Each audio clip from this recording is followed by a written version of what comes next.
Le monde évolue, technologie avec, eh bien retrouvez votre journal numérique sur Télé 50. Salut à tous, merci de rejoindre ce tout nouveau numéro du journal numérique de Télé 50 avec au menu. L'Internet est-il un cancer pour l'éducation ou pas? C'est allié. Adulé par les écoliers ces dernières années, facilite la tâche à ces derniers mais peut parfois les exposer à des grands risques, analyse dans ce journal. Toujours en marge de l'éducation mêlée à l'Internet, nous avons réalisé un top 5 des applications pouvant aider les étudiants à passer avec succès tous leurs examens. Et puis dans cette émission, nous avons le plaisir de rencontrer Blaise Lusikila, connu dans le monde numérique pour une application qui compte révolutionner les systèmes éducatifs congolais. Il est l'auteur de FileNox que nous découvrirons dans ce numéro. C'est un penseur, ou mieux, un révolutionnaire que nous recevons dans ce journal numérique. Bonjour Blaise. Bonjour Christopher. Alors, chercheur de votre état, vous avez décidé depuis quelques années de promouvoir, de créer une application nommée FileNox. Déjà, FileNox, que veut dire FileNox? Ça vient de mot anglais qui veut dire file, file veut dire fichier. Nox, c'est un argot qui veut dire sauvegarder. Donc, un lieu où on peut sauvegarder le fichier. Vous voyez? Souvent, donc, sauvegarder les fichiers. Sauvegarder le fichier. Les étudiants peuvent sauvegarder leur TFC, leur mémoire et puis leurs documents scientifiques. Alors, qu'est-ce qu'il apporte de plus concret? Ok. FileNox amène une innovation. L'innovation, c'est quoi? Avant, les étudiants n'avaient pas un lien sûr pour sauvegarder leurs fichiers à distance et les administrer. Vous voyez? Ils utilisaient d'autres plateformes, mais ces plateformes ne permettaient pas aux étudiants de bien administrer leurs documents. Vous allez vous rendre compte que un étudiant va mettre son document dans une plateforme, il est incapable de l'administrer. Mais avec FileNox aujourd'hui, les étudiants enregistrent leur mémoire, leur TFC et puis leurs documents, les livres, et ils ont aussi la possibilité d'administrer eux-mêmes. Alors, on va y revenir, mais avant, j'aimerais qu'on suive un tout petit élément en quelques secondes qui résume votre application FileNox. Ok. Corriger des milliers d'exemplaires des feuilles d'examen n'est plus un souci grâce à FileNox. Cette application, qui compte révolutionner le monde technologique congolais, offre un espace scientifique à toutes les universités congolaises qui peuvent échanger avec le reste du monde scientifique. Développé depuis quelques années déjà, FileNox rencontre un grand succès dans les milieux des jeunes, mais entend conquérir un plus grand public pour concurrencer le plus grand réseau social du monde, tel que Facebook ou Twitter. Ce réseau social académique regroupe à ce jour une communauté d'un peu plus de 2 millions d'utilisateurs.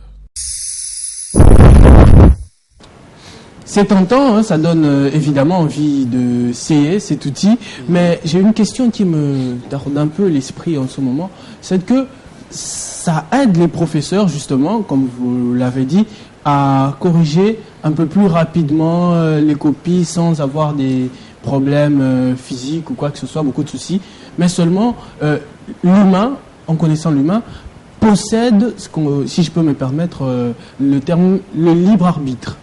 Mais quand il s'agit de la machine est censée corriger sans état d'âme. C'est-à-dire, vous avez donné une correction à la machine et la machine voit A, c'est A, ok, s'il y a B, c'est 0. Mais vous savez qu'on est des humains, c'est pas toujours l'exactitude. Alors, cette application va peut-être aider les professeurs, mais ne va-t-elle pas pénaliser les étudiants?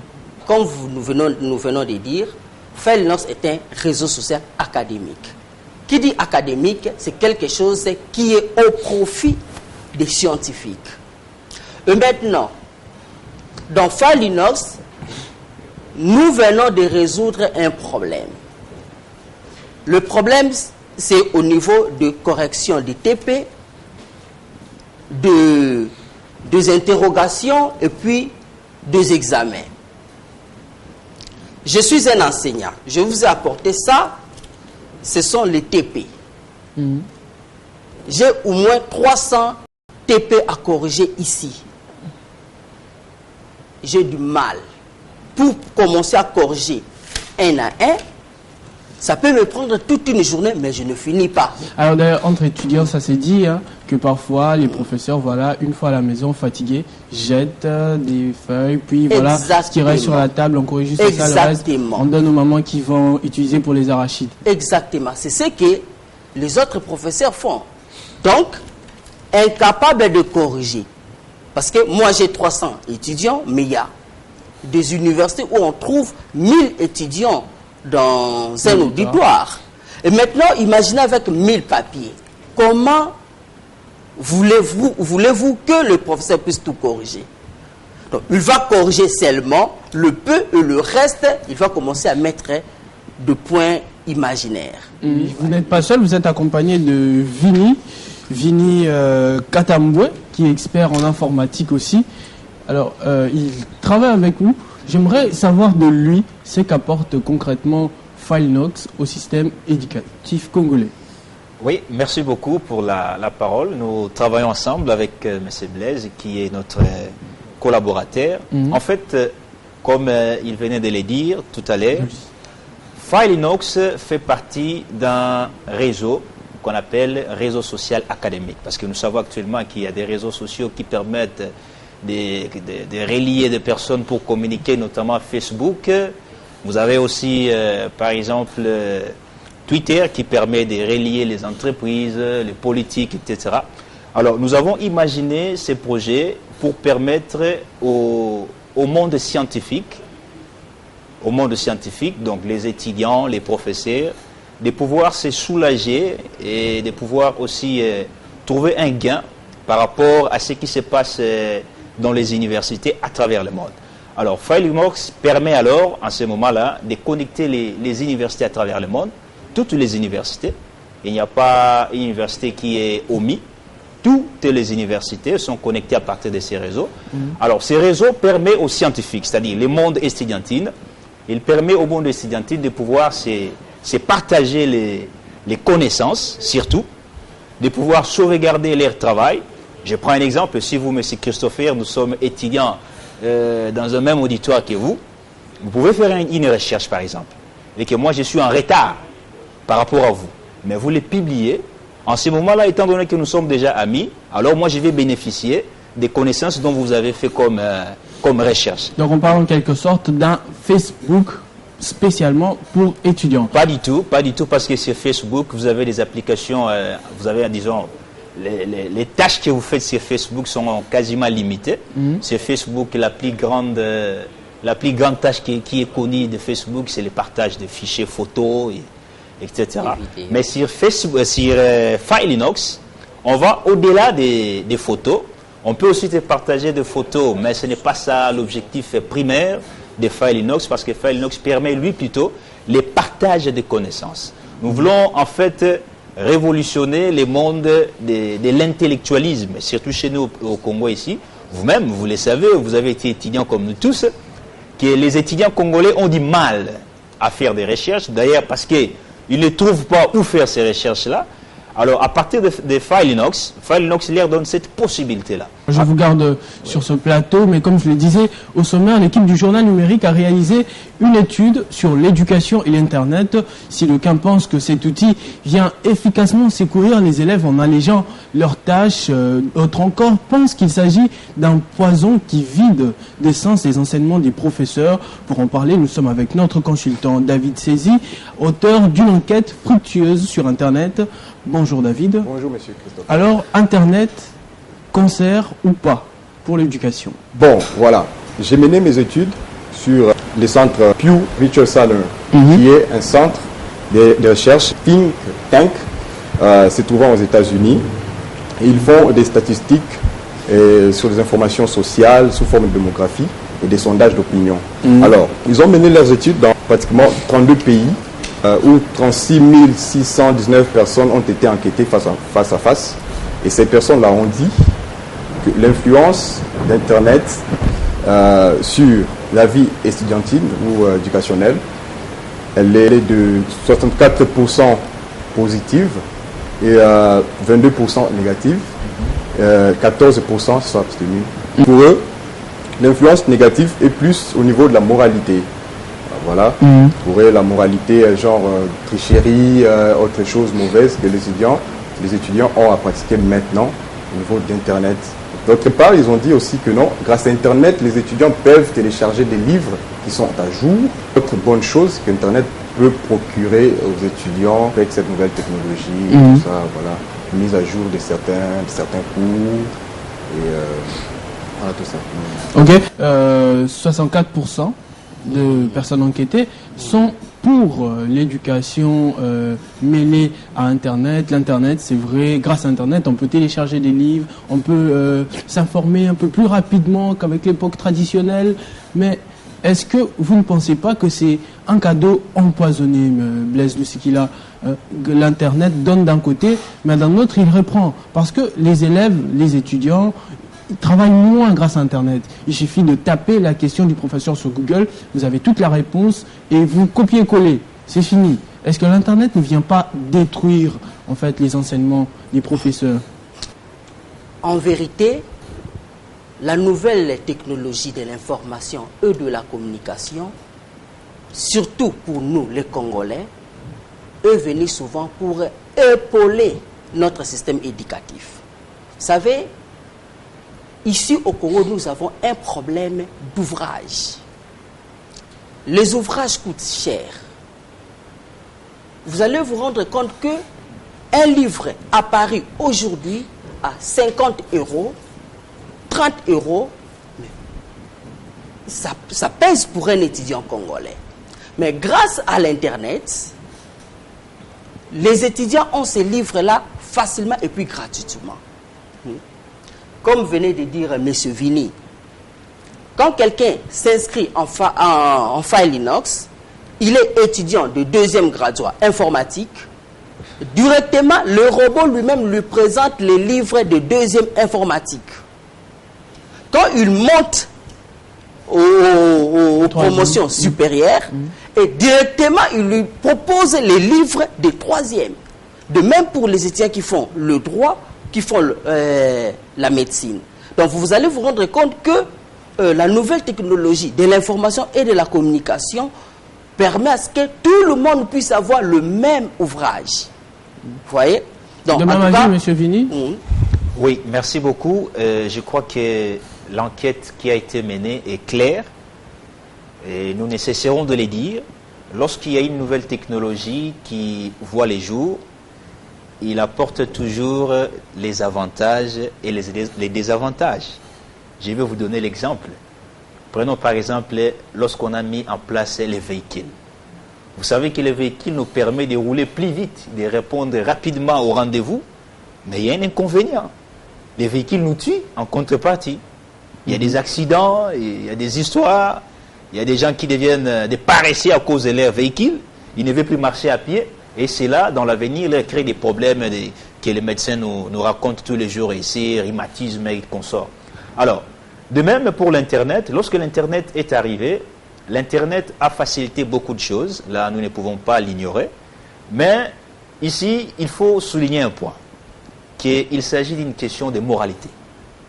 Alors, lorsqu'on s'engage à utiliser Internet, il faut savoir qu'il y a d'une part, l'Internet va m'offrir ce que je vais avoir, parce que c'est libre, personne ne va vous en empêcher. Mais d'autre part, vous-même aussi, vous devez tenir compte de ce que vous faites comme recherche, etc. Alors, voilà pourquoi nous disons, ceux qui utilisent Internet, les utilisateurs de l'Internet, doivent l'utiliser à bon escient. À bon escient pour ne pas gâcher cette nouvelle technologie qui a apporté des merveilles dans ce monde que nous connaissons tous.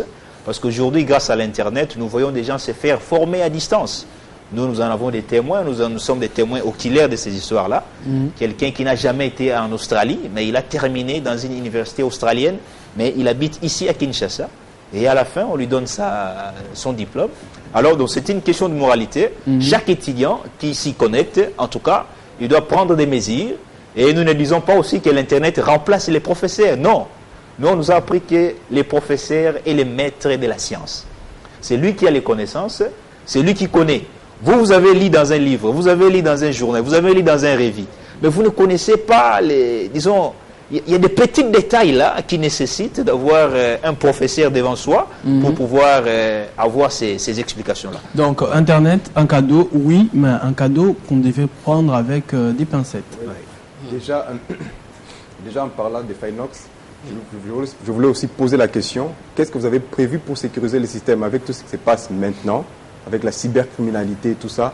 Pensez-vous pas qu'il y a des génies qui peuvent accéder au système et corrompre, par exemple, détruire les robots et apporter quelques modifications au niveau du code, tout ça, et faire en sorte que les robots puissent commettre des bêtises ou des erreurs, et puis après les résultats seront erronés. Qu'avez-vous pensé, qu'avez-vous prévu en fonction de ça? Merci David. Fileinox est sécurisé. D'ailleurs, la personne qui tient la sécurité de Fileinox s'appelle Karl Roussière, que je salue. Elle est belge. Elle est en 2e licence à l'Université libre de Belgique. C'est elle qui tient la sécurité. D'où nous avons un système de sécurité qui tient aussi compte de l'utilisabilité. Vous savez, dans cette matière, si nous pensons seulement à la sécurité et que nous rejetons l'utilisabilité, nous aurons des problèmes.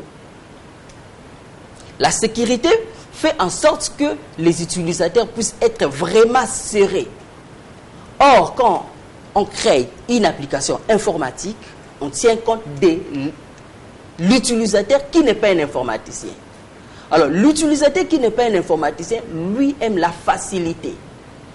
Quand vous êtes en train de le contrôler à tout moment, on dit non, il faut remplir ces chiffres, il faut remplir cette case. Il lui dit c'est compliqué, parfois il rejette l'application. Vous voyez? Alors, on fait en sorte que les utilisateurs puissent se sentir à l'aise lors de l'inscription, mais la sécurisation est vraiment assurée. Assurée par vous-même, les propriétaires de l'application. La personne qui tient, c'est Karl Roussière. Étudiante. Alors, on va... réseau, il y a plusieurs travailleurs, chacun a une entité qu'il gère. Merci, on va passer à l'autre élément annoncé en début de cette émission. Nous avons recueilli un top 5 des applications pouvant être utiles aux étudiants en période de temps d'apprentissage que d'examen. Elles sont disponibles sur Google Play, iTunes, Windows Store. Je vous laisse les découvrir. En numéro 5, documents étudiants, une bibliothèque collaborative pour trouver des fiches de révision, mais aussi des modèles de lettres de motivation ou encore de rapports de stage. Pour obtenir les jetons nécessaires à la consultation et au téléchargement des documents, il faudra vous-même en proposer. Objectif Bac Pro 2015 compile des quiz de connaissances et des fiches de révision. Quand vous vous trompez, vous obtenez une explication pour mieux retenir la bonne réponse, sachant que l'application existe aussi pour les filières généralistes. En 3e position, Bac S, ES et L Study Quiz pour du quiz et encore du quiz. Créez un compte et renseignez votre filière avant de naviguer à travers les multiples questionnaires de l'application, classés par matière puis par thème. Sur la 2e marche du podium, Bac 2015, S, ES, L et STMG de DigiSchool. Pour une application tout en un programme personnalisé en fonction de votre filière et de vos options est proposé en intégrant questions, leçons et même bac blanc. L'appli indique aussi les sujets qui ont des chances de tomber à l'examen. Et la meilleure application gratuite pour réviser ces examens de fin d'année est Brevet 2015 avec l'étudiant. Le développeur propose d'ailleurs une application pour chaque filière très complète avec ses fiches, ses quiz, ses vidéos de conseils et même le calendrier des épreuves. Elle embarque tout ce dont vous avez besoin pour aborder le jour J avec sérénité. Alors quand on regarde, on est un tout petit peu désorienté. Oui. C'est-à-dire que, si je peux me permettre l'expression, ce sont des applications des blancs. Ici, en RDC, on aura un peu difficile à les utiliser. C'est juste pour les blancs. Nous, on est un tout petit peu reculé en technologie. Que dites-vous des gens qui pensent de telles choses? En fait, il faut déjà reconnaître que la science, elle est universelle.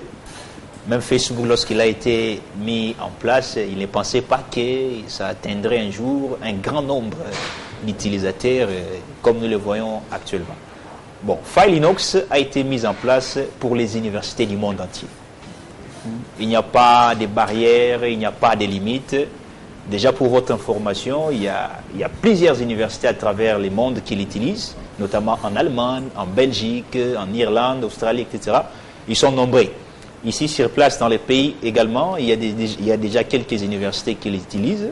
Donc, il n'y a pas une question de barrières, c'est pour tout le monde vraiment. Un mot à placer, David? Oui, oui. J'ai été impressionné même par l'utilisation de Congolais sur les applications. L'année passée, l'application Constitution qu'on a mise en ligne a été téléchargée pas moins d'1 million de fois. Donc les Congolais ont téléchargé l'application, ils ont lu des articles sur la Constitution. Donc je dirais qu'avec les temps, les applications, les Congolais s'en habituent déjà, ils s'en procurent et puis ça va de mieux en mieux. Merci, c'est déjà hélas la fin de cette émission. C'était un plaisir de vous retrouver dans ce journal numérique. N'hésitez surtout pas de revenir, Blaise, Vini. Et quant à vous, très chers téléspectateurs, vous savez que l'émission n'est jamais terminée. Elle continue sur les réseaux sociaux. Vous pouvez retrouver cette émission sur YouTube, mais aussi sur le site de Télé50, www.tele50.com. Et je vous donne rendez-vous pour le prochain numéro. À très bientôt. Le monde évolue, technologie avec, eh bien retrouvez votre journal numérique sur Télé50.